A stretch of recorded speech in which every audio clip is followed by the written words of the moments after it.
Good morning students. तो ये हमारी इकोनॉमिक्स चैप्टर की सेकंड वीडियो। तो आज स्टार्ट करते हैं। The main reason why farmers are able to grow 3 different crops in a year in Palampur is due to the well developed system of irrigation. जो पालमपुर के किसान थे वह एक साल में 3 फसलें उगाने के योग्य हो गए थे। उसका मेन रीजन था जो सिंचाई सिस्टम था, इरिगेशन सिस्टम था, वो डेवलप हो चुका था, विकसित हो चुका था। Electricity came early to Palampur, और जो बिजली थी वो पालमपुर में पहले आ चुकी थी। Its major impact was to transform the system of irrigation, और इसने जो सिंचाई का सिस्टम था, इरिगेशन सिस्टम था, उसको चेंज कर दिया था। Persian wheels were used by farmers to draw water from the wells. जो पर्शियन वेल थे, कुएं थे, उन पर्शियन व्हील थे, उनको कुएं में से पानी निकालने के लिए यूज किया जाता था। एंड इरिगेट स्मॉल फील्ड्स, और छोटे क्षेत्र पर, छोटे फील्ड पर सिंचाई की जाती थी।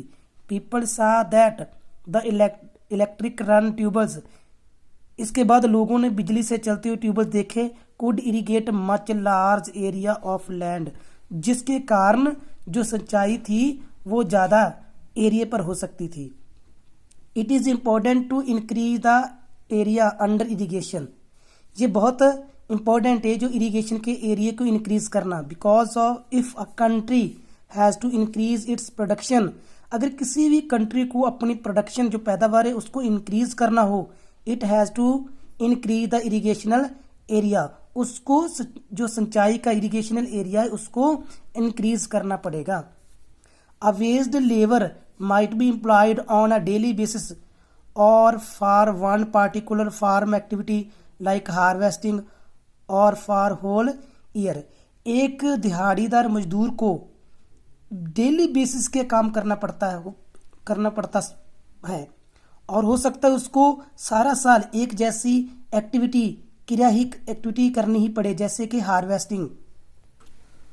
Most small farmers have to borrow money, बहुत छोटे किसानों को जो पैसा है, मनी है, वो उधार लेनी पड़ती है। To arrange for the capitals, अपनी जो कैपिटल्स को मनी की व्यवस्था करने के लिए उनको पैसा उधार लेना पड़ता है। दे बोरो फ्रॉम लार्ज फार्मर्स, वो बड़े बड़े किसानों से। और द विलेज मनी लैंडर, जो विलेज में शाहूकार होते हैं, और द ट्रेडर्स, और जो व्यापारी होते हैं, उनसे वो पैसा उधार लेते हैं। Who supply various inputs for cultivation, जो खेती करने के लिए अलग अलग प्रकार के जो साधन हैं उनको चलाते हैं। The rate of interest on such loans is very high, और जो इन लोन्स की ब्याज दर होती है वो बहुत ज़्यादा होती है। They are put to great distress to repay the loan, और उन किसानों पर बहुत दबाव डाला जाता है इन लोन्स को वापस करने के लिए। Hence they pay very low wages to the farm laborers, इसी प्रकार जो फार्म लेबर्स होते हैं उनको बहुत कम पे दी जाती है, जो उनकी वेजेस होती है वो कम दिया जाता था। तो ये हमारे चैप्टर की सेकंड वीडियो। तो नेक्स्ट वीडियो में मैं इस चैप्टर के क्वेश्चन बताऊंगा। Thanks, have a nice day.